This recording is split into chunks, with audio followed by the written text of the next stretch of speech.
Hi, welcome or welcome back to That's So Nova. My name is Nova. If it's your first time here, definitely welcome. All returning subscribers, thank you for coming by again. Today we're going to be making I feel like it's a part two to the Toto pattern.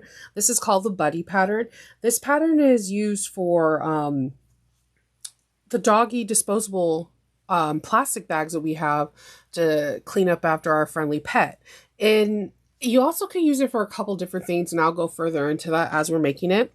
So for this pattern, you need a non-fraying material like a faux leather, cork, maybe even waterproof canvas. And on the back, you need to have some interfacing because we're going to be installing a force fit grommet today. Now, in the instructions, they just kind of advise you to enforce it in just that area. It's part of the prep work. We're going to go about 1.5 inches down, and we're going to secure it with some interfacing. So instead, what I did is I did put the foam that came with the kit, and I did also put the not waterproof canvas. I also put the Shape Flex 101.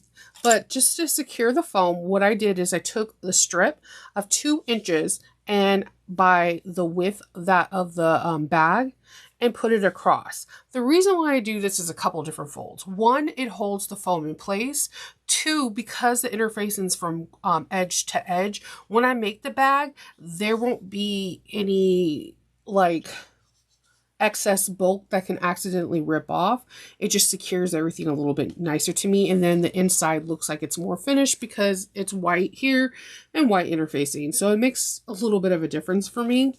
So what we're going to need again is the non-frame material that you are going to be using. I got the kit. The kit comes with a swivel hook, a force fit grommet that is nice on both ends, a D-ring, and a zipper. So with these few pieces, we're going to need that, as well as we're going to need a 2 by 3 inch piece of vinyl so we can have our nice connector for our swivel hook. So I'm going to go ahead and measure that out real quick. So it's 2. I'm just going to measure that out real quick. And I'm just using a regular marking tool. It's a 1-inch ruler from Westcott Rulers. If you know me by now, my favorite thing in the world are Westcott Rulers, Westcott Rulers, because they have 1/8 of an inch marking ticks, and it just makes it easier for me to read. Now I did draw the center in here so we can fold that down. All right, so I also have a seam ripper if needed, some clips, and a marking tool. So the first thing we're going to do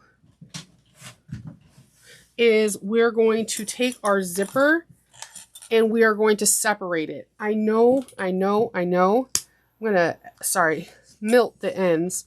Zipper tape is usually like a 12 tape of some sort, and it frays very easily. So we're going to separate our zippers. I know it's a little daunting because I know a lot of people don't like putting on zipper pulls, but on this project we're going to be doing it a few times. So I'm going to mark my centers with a chalk pencil real quick. I like to find my centers on everything. You can do this with a pen, but because I'm using white zipper tape, I don't want it to bleed through, and it's very easy to do so. We're going to find our centers here too.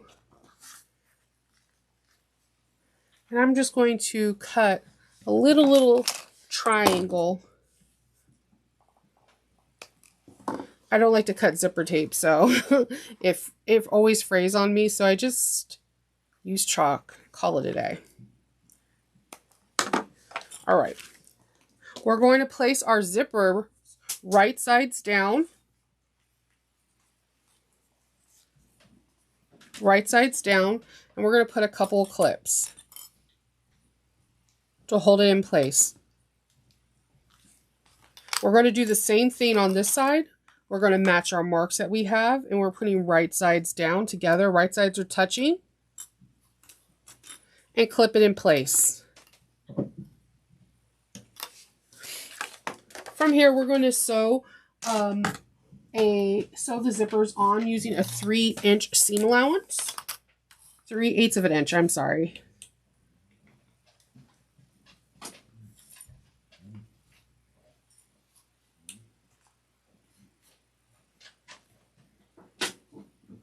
Take your time.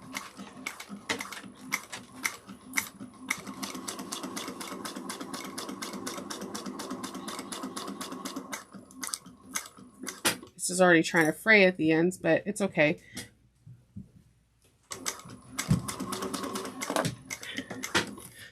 I like to backstitch on all of my, let me trim this fray part. I like to backstitch on all my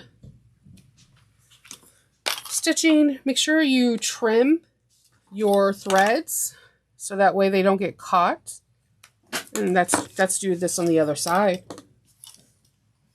So like I was saying, this is initially made for our dogs, disposable plastic little baggies.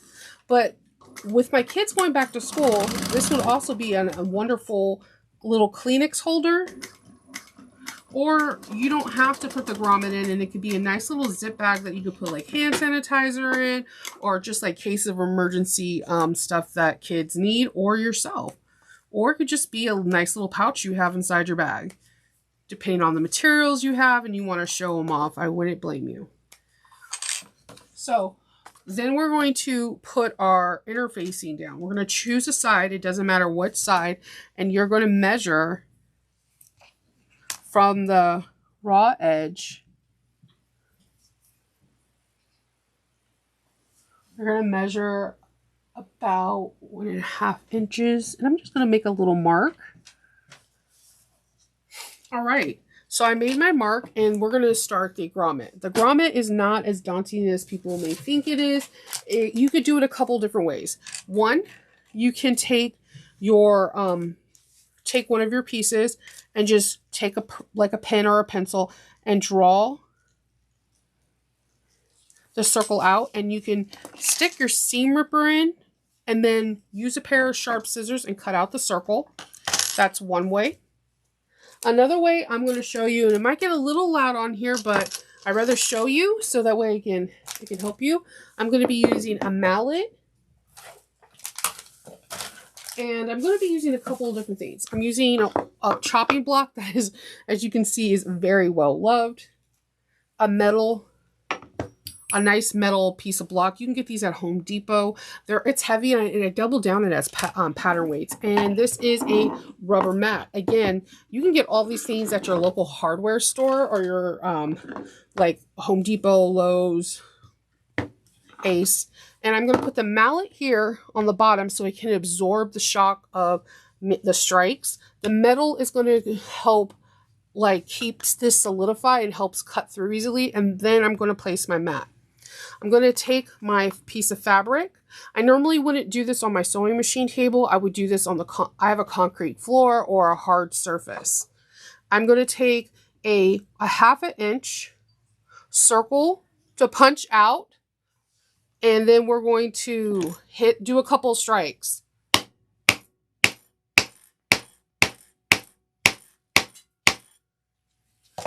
As you can see, after a few strikes, it's nice and clean. I'm going to take this and I'm going to see if it's big enough. My hole is a little slightly smaller than what I need to be. So I'm just going to, I'm going to take a pair of scissors and just cut out a little bit more. You can take the biggest mallet I have, the biggest hole punch I have is a 1/2 inch. I really need to get a 3/4 of an inch because it does a little bit cleaner hole. Just take your time. You don't want to have a hole that's too big or you won't be able to, your grommet will pull right through. And just go back and forth a couple times until it fits around.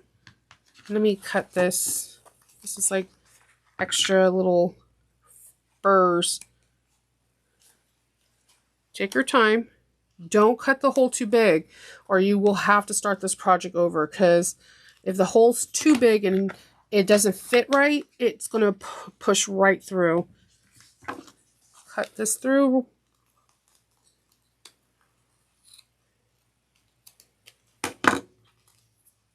All right, I think hopefully, okay, just a little bit more.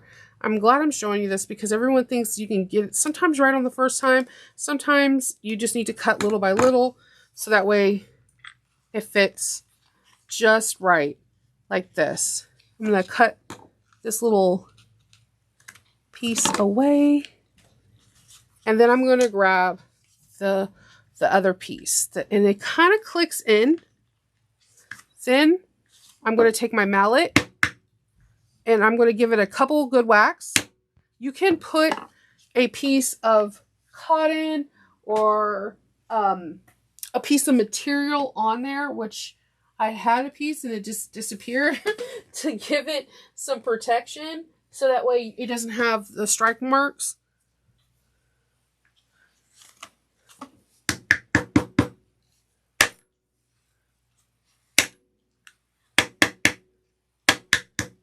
And once you strike it a couple times, this still has pieces in it. It will fit in. I'm going it around because I don't want to strike my finger. And it fits right in. And I'm just going to take, you could take off any, if you have your scissors, if you see any excess. But as you can see, it's not coming off. But I do have a little excess foam there I can get at another date. It's a force fit, just like a couple whacks, and you're good to go. I love force fits, especially because you don't need to have any hand press or anything. You just can hit it and you have this beautiful outer circle. So the outer circle is about 1 inch and the inner diameter is about a 1/2 inch. So it's a really beautiful piece. So I'm going to take my mallet and all my little striking tools and put it to the side so that way it's not in the way, and we're going to continue on. We're going to then turn to page 2 and we're just going to stitch. We're going to fold these out and stitch a 1/8 of an inch zip seam allowance. So we're going to take these, fold these over so we can see the right side of the zipper teeth and not the wrong. You can use a few clips if you wish. And we're going to top stitch this at 1/8 of an inch. And I always like to back stitch.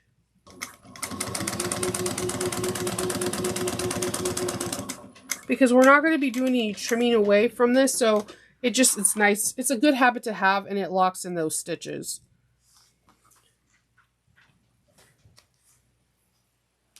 Locking in those stitches are important. Okay, so we're going to do this on the other side as well. We're going to do a 1/8 of an inch.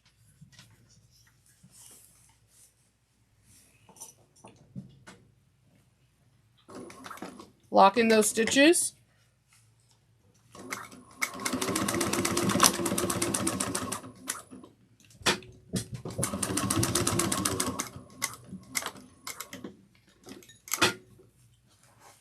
Okay.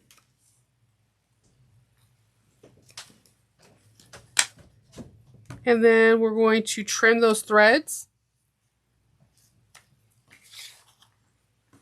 And we're about to embark on some zipping and unzipping, so bear with me. We're first going to take our piece that we have and we're going to put a couple clips. You can use some double-sided tape to make it stay in place, or you can just use a couple of clips. It's the discretion. We're going to I think I made this a little too big. Let's see.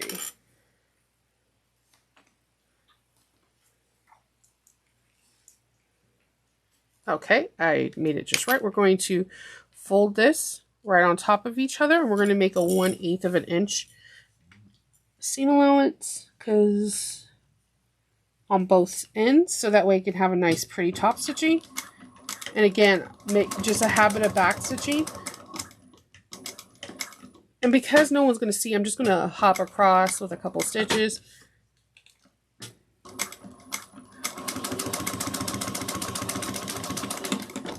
Okay, cut those threads. And then we're going to take this and we're going to slide this on. Sorry, slide this on. And we're going to place this above, right on either side, right or left. No, there's no wrong or right. And we're going to base this on, leaving a little bit of the tail right here on the edge so that way it's caught in. I'm going to now base this on at using a 1/4 of an inch seam allowance. And I'm back stitching. Again, because we're going to have, the inside is going to be the inside of the clear, not the clear vinyl, but the faux leather for me. I love this pink. It's going to go really perfect with my dog Roxy's favorite color for her collars are pink. So I'm going to take my zipper pull, and if you have a hard time putting on zipper pull, there are some really cool zipper pull things that can help you. Like you can use a fork, you can use a zipper jig. There's so many cool little methods. We're going to put this one on, and I feel like always size 3 zippers always give me a little bit more hard time than any other zipper pulls. I don't know why. It's maybe because the zipper pulls are so small. I haven't really figured that out. I'm going to pull it all the way through, and I know. And we're going to turn this wrong sides out.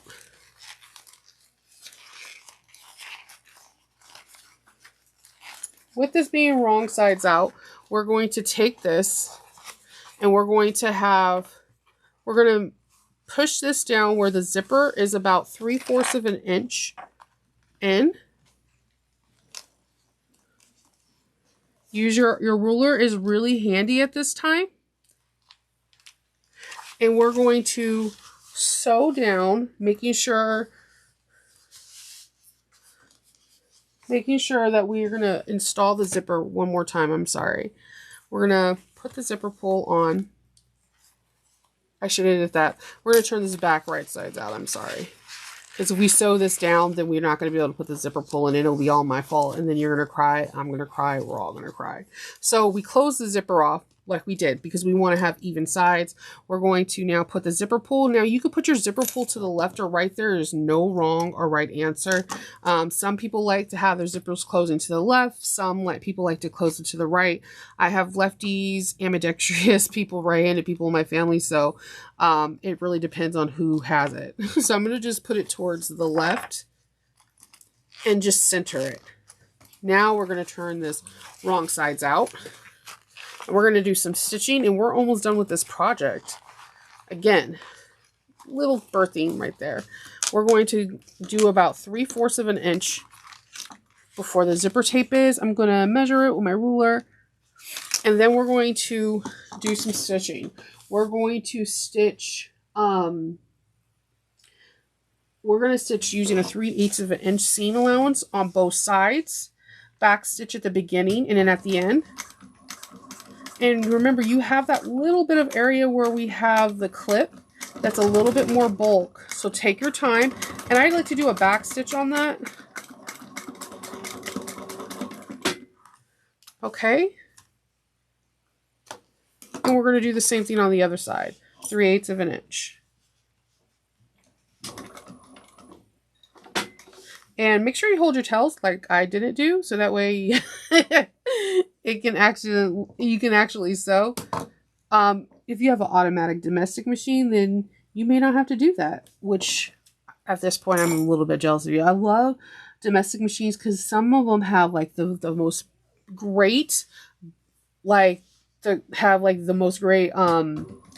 features like back stitching, thread cutting along the line. And you could do an extra stitch if you wish on the zipper, because this is now going to be your zipper stop.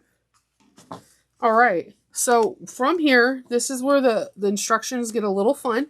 We're going to take and we're going to make a little box. We want to make a box 3/4 of an inch away from our stitch line. So that is the key. That's the box cut we're going to do. I'm going to put this here and draw the box. Sorry, 3/4 inch up and down. So redraw that box.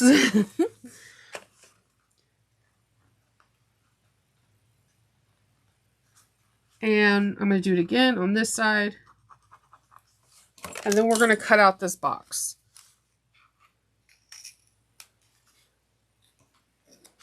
Okay. And we're going to do the same thing. Now, what you could do is do another row of stitching. So that way you can make sure you could back stitch. And I'm going to do that because it doesn't hurt. And I like to have that security.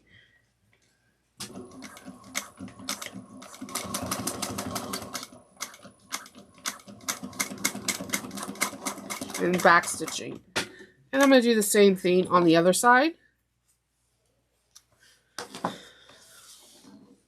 I'm going to do the same thing on the other side.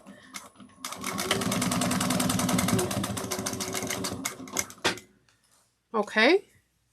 And then we're going to box out our pattern. So I'm going to just open this up because I find out it's a little bit easier to open up the zipper when I do this. We're going to open this up and we're going to box out those corners. We're going to use a 3/8 of an inch. We're going to use a 3/8 of an inch. And it'll work out really well.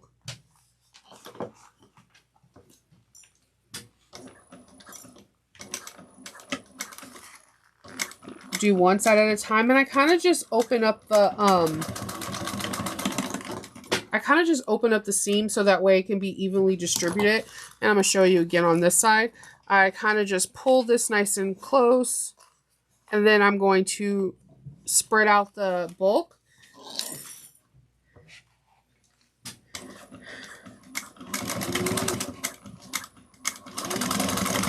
All right.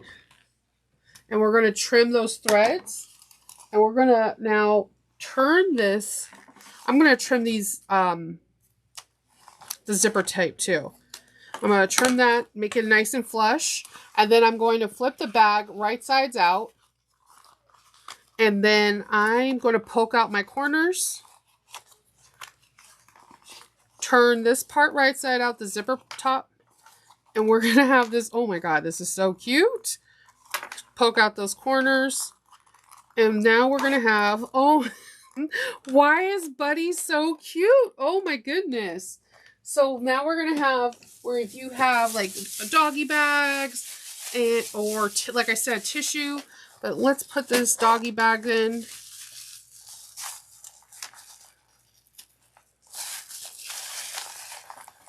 Oh, this is so cute. You're ready to go. You have this really fun shape. It has a lot of room in here, and you can just pull them out and your pup is ready to go. You hook this to their leash and you are always ready and prepared. I also like the fact that, again, maybe you could put tissues in here and have Kleenexes come out. And I forgot to totally use the D-ring. So you could use a D-ring or you can use a clip. This clip, and that's what I decided to use. It's a fun little project and it's very easy to put together. You could use a D-ring on this too and use a keychain, but I personally like the swivel hook. Very minimal hardware, great result, and this could be very good for craft shows or the holiday marks or giving a gift to fellow co-workers that are dog lovers. If your dog goes to a dog park and you're friends with other people, this might be a very nice gift. So I just wanted to share this with you. Sally Tomato has really good products and really good patterns, and this is fun, easy to get put together, and it comes together nice and smooth. So if you have any questions in reference to this pattern, please put a comment down below. If you would like to see me do other Sally Tomato projects, leave a comment down below. If you could like and subscribe to this channel, it helps out tremendously. And if you're like, hey Shnova, you are amazing and I'm so happy you did this, I'm going to use this, I want to buy you a cup of coffee, I will put that information down in the description box, as well as any coupon codes so you can get the pattern and or the kit. So until the next time I see you, I hope you have a fantastic day and stay safe. Happy sewing. Bye.